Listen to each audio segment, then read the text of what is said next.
হয় নমস্কাৰ মোৰ নাম ডক্টৰ বিকাশ ৰায় দাস মই এজন হৃদশল্য চিকিৎসা বিশেষজ্ঞ আৰু মই বৰ্তমানে এপ'লো হস্পিটেল গুৱাহাটীত কৰ্মৰত হৈ আছো আজি মই আপোনালোকৰ আগত ক'ম যে হঠাৎ যদি এজন মানুহৰ হাৰ্ট এটেক হয় ঘৰতে তেতিয়াহ'লে আপুনি কি কৰিব আপুনি আমাৰ দেখা যায় বহুত ক্ষেত্ৰতে কি হয় মানুহ এজন হঠাৎ ঢলি পৰি গ'ল অজ্ঞান হৈ গ'ল আৰু আমাৰ মানুহবিলাকে হুলস্থুল কৰে ক'ৰবাত মুখত পানী ছটিয়াই ভৰিখন মোহাৰি দিয়ে তেল মালিচ কৰে তো এইবিলাক আচলতে উচিত নে আচলতে আমি দৰাচলতে কি কৰিব লাগে তো প্ৰথম কথা হ'ল মানুহজন যদি হঠাৎ তেনেকৈ অজ্ঞান হৈ পৰি গৈছে বা হাৰ্ট এটেক হৈ মানুহজন পৰি গৈছে তেতিয়াহ'লে মানুহজনক এটা নিৰাপদ স্থানলৈ আপুনি নিব লাগিব মানুহজন যদি ৰাস্তাৰ মাজতে পৰি গৈছে তেতিয়াহ'লে আপুনি অলপমান তেওঁক কাষলৈ লৈ যাব লাগিব বা তেনেকুৱা ধৰণৰ কাম কৰিব লাগিব নিৰাপদ স্থানলৈ নিব লাগিব প্ৰথম দ্বিতীয়তে হ'ল আপুনি সহায়ৰ কাৰণে কথা পাতিব লাগিব যদি আপোনাৰ যিটো আপতকালীন নাম্বাৰ সেই নাম্বাৰত আপুনি ফোন কৰিব বা হস্পিটেলৰ নাম্বাৰত ফোন কৰিব বা তেনেকুৱা ধৰণৰ যিটো জৰুৰী সেৱাৰ নাম্বাৰ সেই নাম্বাৰত আপুনি ফোন কৰি জনাব ফোন কৰোঁতে আপুনি 4টা কথা উল্লেখ কৰিব প্ৰথম কথা হ'ল যে আপুনি কোনে কৈছে ক'ৰ পৰা কৈছে মানুহজনৰ কণ্ডিশ্যন বা অৱস্থাটো কেনেকুৱা আছে আৰু কেনেকুৱা ধৰণৰ সহায়ৰ আৱশ্যকতা হ'ব যদি মানুহজন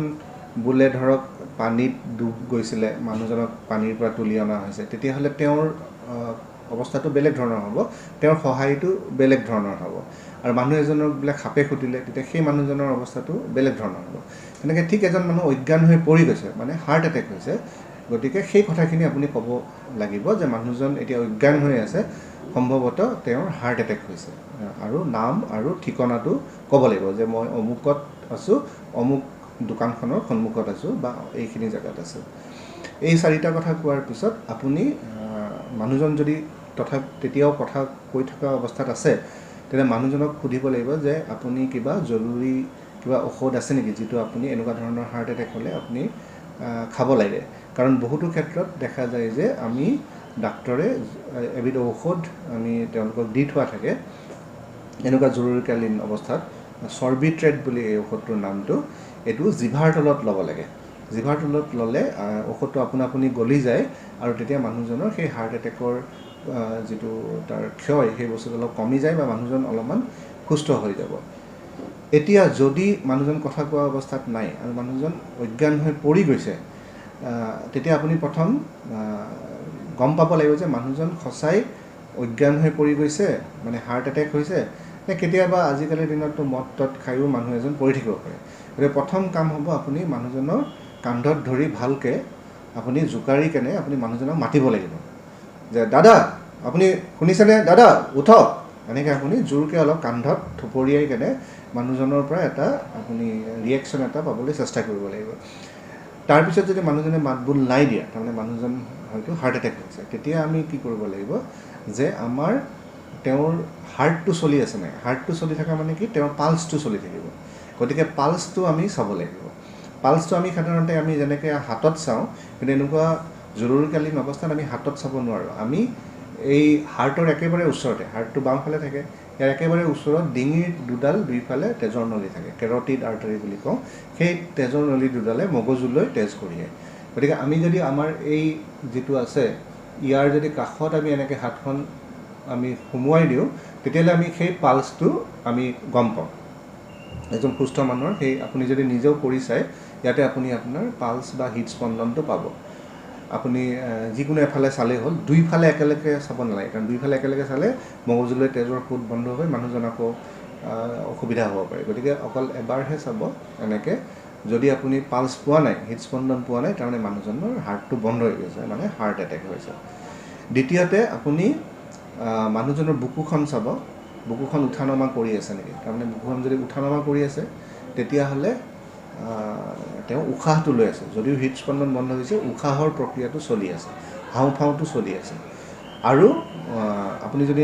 আপোনাৰ কাণখন মানুহজনৰ মুখৰ ওচৰলৈ আনে তেতিয়াও আপুনি গম পাব উশাহ লৈ থাকিলে আপোনাৰ গালত আপোনাৰ তেওঁৰ উশাহ নিশাহৰ স্পৰ্শ হ'ব তেতিয়া আপুনি গম পাব পাৰে আৰু সেই কামটো কৰিলে আপুনি গম পাব যে মানুহজনৰ উশাহ লৈ আছেনে নাই যেতিয়া আপুনি গম পালে যে মানুহজনৰ উশাহ নিশাহো লোৱা নাই আৰু মানুহজনৰ হৃদস্পন্দনো বন্ধ হৈ গৈছে, তেতিয়াহ'লে আপুনি CPR বা কাৰ্ডিঅ'পালমোনাৰী ৰিচাচিটেশ্যন বুলি এটা প্ৰক্ৰিয়া কৰিব লাগিব। সেইটো প্ৰক্ৰিয়াত আমি বুকুত হেঁচা দি মানুহজনৰ হৃদযন্ত্ৰটো চলাব চেষ্টা কৰোঁ। কাৰণ এটা কথা মনত ৰাখিব যে আমাৰ শৰীৰটোৰ কাৰণে তেজৰ খুবেই প্ৰয়োজন, আৰু আটাইতকৈ তেজৰ প্ৰয়োজন বা তেজ নহ'লে আটাইতকৈ ক্ষতি হোৱা অংগটো হৈছে আমাৰ মগজুটো। মগজুলৈ যদি 3 মিনিট সময় তেজৰ সোঁত নাযায়, তেতিয়াহ'লে মগজু বিকল হৈ যাব চিৰ জীৱনৰ কাৰণে। সেইকাৰণে আমি এই যিটো বুকুত হেঁচা মৰাৰ প্ৰক্ৰিয়া, এইটো গোটেই কামখিনি আমি 3 মিনিটৰ ভিতৰত আৰম্ভ কৰিব লাগিব। সেইকাৰণে পালছ চাই বা উশাহ লৈছেনে নাই সেইবিলাক চাই বেছি সময় নষ্ট কৰিব নোৱাৰিম, বা মানুহক যেতিয়া ফোন কৰিম যে 108 বা জৰুৰীকালীন সেৱাত যেতিয়া ফোন কৰিম, আমি বেছি সময় খৰচ কৰিব নোৱাৰোঁ। এই গোটেই কামখিনি আমি 3 মিনিটৰ ভিতৰত আৰম্ভ কৰিব লাগিব যদিহে আমি মানুহজনক বচাব খোজোঁ। এতিয়া বুকুত ক'ত হেঁচা দিব লাগে, আমাৰ এইডাল যিডাল হাড় আছে, এই হাড়ডালক যদি আমি 3 ভাগ কৰোঁ, তেতিয়াহ'লে এই তলৰ যিটো ভাগ আছে সেই ভাগত আমাৰ হাতৰ এই অংশটো ইয়াত লগাব লাগিব, আৰু হাতখন আমাৰ খুব এই জইণ্টটো এইটো আমাৰ চিধা থাকিব লাগিব, খুব ষ্ট্ৰেইট থাকিব লাগিব, আৰু হাতৰ এই অংশটো ইয়াত ৰাখিব লাগিব। ইখন হাতৰ ওপৰত দিব লাগিব, আৰু আমি তাৰপিছত হেঁচা প্ৰয়োগ কৰিম। হেঁচা কিমান প্ৰয়োগ কৰিম? মিনিটত 100 বাৰ হেঁচা প্ৰয়োগ কৰিম। আৰু হেঁচাটো কিমান দিব লাগিব? কমপক্ষেও 5 চেণ্টিমিটাৰ তললৈ যাব লাগিব। যেতিয়া আমি হেঁচাটো প্ৰয়োগ কৰিম তেতিয়া 5 চেণ্টিমিটাৰ তললৈ যাব লাগিব, আৰু তলত যোৱাৰ পিছত আকৌ অলপ সময় ৰিলিজ হ'বলৈ টাইম দিব লাগিব, সময় দিব লাগিব, যাতে আকৌ বুকুখন ওপৰলৈ আহে। আকৌ হেঁচা দিব লাগিব, আৰু এইটো মিনিটত 100 বাৰ দিব লাগিব। এতিয়া মানুহজনৰ যদি অকল হৃদস্পন্দনহে বন্ধ হৈছিল, উশাহ নিশাহ লৈ আছিল, তেতিয়াহ'লে আপুনি এইটো কৰি থাকিলে হ'ল। হেঁচাটো প্ৰয়োগ কৰি আপুনি মিনিটত 100 বাৰ 5 চেণ্টিমিটাৰ সোমাই যোৱাকৈ হেঁচাটো দি থাকিব। কিন্তু যদি মানুহজনৰ উশাহ নিশাহো বন্ধ হৈ গৈছে, তেতিয়াহ'লে আপুনি 30 বাৰ হেঁচা দিয়াৰ পিছত আপুনি 2 বাৰ আপুনি মুখত নিজৰ মুখেদি যিটো আপোনাৰ উশাহ, সেই উশাহটো মানুহজনক দিব লাগিব। সেইটোৰ কাৰণে কি কৰিব লাগিব? মানুহজনৰ থুতৰিটো অলপ এনেকৈ দাঙি দিব লাগিব। এইখিনি দাঙি দিলে কি হয়, কেতিয়াবা কি হয়, জিভাখন এনেকৈ আমাৰ যিটো শ্বাসনলী তাৰ ওপৰত পৰি কেনে শ্বাসনলীটো বন্ধ কৰি ৰাখে। যেতিয়া থুতৰিটো এনেকৈ দাঙি দিয়া হয়, জিভাখন তললৈ পৰি যাব, শ্বাসনলীডাল চিধা হৈ যাব, শ্বাসনলীডাল তেতিয়া ভাল হৈ যাব। তাৰপিছত আপুনি নৰ্মেল, আপুনি যিটো স্বাভাৱিক উশাহ, সেই উশাহ এটা ল'ব, লৈ মানুহজনৰ মুখত নিজৰ মুখেদি আপুনি এটা উশাহ দিব। সেইটো 2 বাৰ দিব। আকৌ এবাৰ আপুনি আঁতৰি আহিল, নিজে এটা ধুনীয়া উশাহ ল'লে, বেছিকৈ ল'ব নালাগে, নৰ্মেল উশাহ লৈ মানুহজনক উশাহটো আপুনি নিজৰ মুখেৰে পৰা তেওঁৰ মুখলৈ দিব। এতিয়া যেতিয়া উশাহটো দিব, তেতিয়া আপুনি চাব যে তেওঁৰ বুকুখন উঠা নমা কৰিছে নাই। যদি বুকুখন উঠা নমা কৰিছে, তাৰমানে আপোনাৰ যিটো উশাহ দিয়া প্ৰক্ৰিয়া সেইটো ঠিকে আছে। সেইকাৰণে বুকুখন উঠিছে, মানে লাংছটো বা হাওঁফাওলৈ বতাহটো গৈছে। এনেকৈ 30 বাৰৰ মূৰে মূৰে 2 বাৰ উশাহটো দিব লাগিব। 30 বাৰ আপুনি বুকুত হেঁচা দিব, যিটোক আমি হেণ্ড কম্প্ৰেশ্যন বুলি কওঁ, আৰু 2 বাৰ আপুনি উশাহটো দিব। আপুনি তেনেকৈ কৰি থাকিব যেতিয়ালৈ আপোনাৰ ধৰক এম্বুলেঞ্চ গাড়ীখন আহি নাপায় বা অন্য কিবা সুবিধা আহি নাপায়। আৰু যদি এই নিয়মটো জানা, CPR বা বেছিক লাইফ ছাপোৰ্ট জনা কোনোবা ব্যক্তি আপোনাৰ ওচৰে পাঁজৰে আহি পৰিলে, তেতিয়া আপুনি তেওঁকো সহায়ৰ হাত আগবঢ়াবলৈ ক'ব পাৰে। আপুনি হয়তো হেঁচা দিছে 30 বাৰ, তাৰপিছত তেওঁ 2 বাৰ উশাহ দিছে। অলপ সময় পিছত তেওঁ ইফালে আহিব, তেওঁ 30 বাৰ হেঁচা দিব, আপুনি 2 বাৰ উশাহ দিব। কাৰণ এই হেঁচা দিয়া প্ৰক্ৰিয়াটোত আপোনাৰ বহুত এইটো পৰিশ্ৰমজনিত, খুব সহজ কথা নহয়, কাৰণ আপুনি 5 চেণ্টিমিটাৰ তললৈ হেঁচাটো দিব লাগিব।